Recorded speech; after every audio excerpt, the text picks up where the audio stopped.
Hello guys, welcome back to my channel.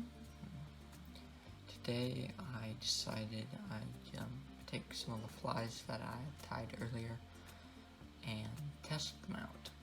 Today I will mostly be fishing with a gurgler and the foam beetles.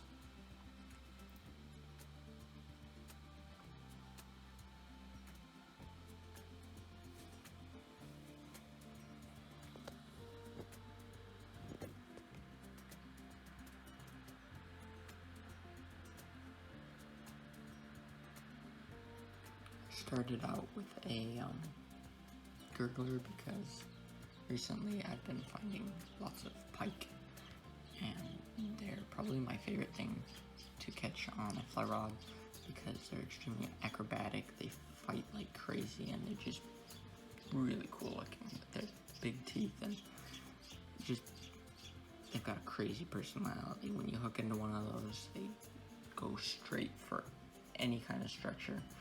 Take off jumping, they're just crazy to catch. But I had to switch over to a foam beetle because I noticed that around those two mud mounds sticking out of the water that the redbreast tilapia had started breeding. And when they start breeding, the bright colorful males will guard entrance holes that they dig. They're pretty deep holes into the side of the mud, and they guard the entrances, and that's where the females will go in and lay their eggs, and the males will hold to the opening of the hole, and you've got to cast with a lot of precision from a pretty good distance away, because as soon as they feel any vibrations in the water, they're gone. But you gotta get it right over that hole. If it's not directly above the hole, they will not move to go get it. As soon as it touches down on the water, they just nail it. And you've got to be really quick, because if you can't tighten up on them, then they get away. But anyways, caught this really pretty male, and probably about 8 inches maybe. Beautiful male. I let him go so he could go back to guarding his spawning holes. Then I switched back over to the popper, and I decided to try the lily pad edges just to see if I could entice a strike out of some of the pike. But they don't like me. I didn't catch a single pike. I mean, I might have gotten 1 or 2 blow-ups, but the last trip I went out to this lake, this specific lake, I caught 6 pike, all good, decent size, in about an hour. And they were just keying in on the gurglers and stuff like that because the water's a little muddy. Surface flies work way better than subsurface streamers and stuff like that. But for some reason this time I just could not find them. The poppers worked great. I'm hoping to tie them in a future video because the action's perfect. I mean, I bet in the US you could use them for bass and just hammer the bass. But for some reason, just today, the pike were picky, and it was perfect conditions for pike. It wasn't overcast, but it wasn't a clear day. There was a lot of dust in the air. It was kind of humid. That's normally the days that I get a lot of pike, but the pike didn't seem to want to commit to anything. I mean, I think I got 2 follows in the whole trip, and 1 blow up, which I missed. So, yeah. I kind of wish that I had just started with a foam beetle and just kind of worked the edges looking for more tilapia beds. I still haven't caught a blue tilapia on the fly rod. That's a goal for me this year, is to catch a blue tilapia on a fly rod. I've caught some monsters out of this lake with a cast net and conventional tackle, but never on a fly. I switched back to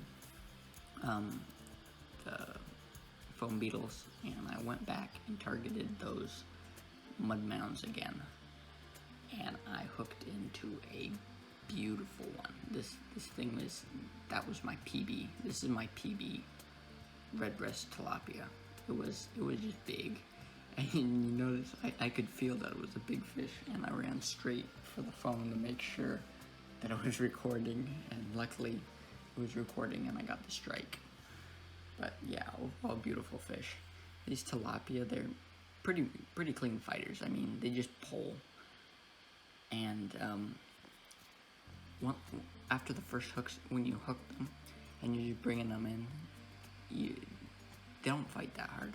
But as soon as they've seen you, they're gone. That's when they start their runs, and they just take off. And they do have teeth, and I've had them snap off my flies before.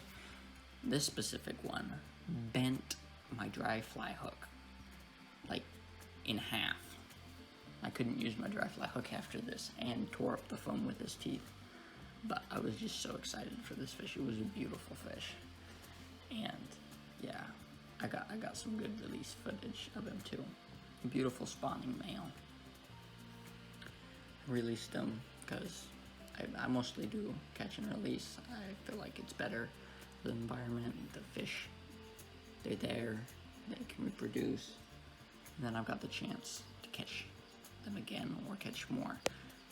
This one was a female that I hooked, and I missed the hook set and the fight. I thought the thing was recording, but it never did. I fished the rest of the afternoon all the way until I got this beautiful sunset video. After that last fish, I had no more bites. I didn't even get any blow-ups. I didn't even get any nudges. It was just dead that afternoon.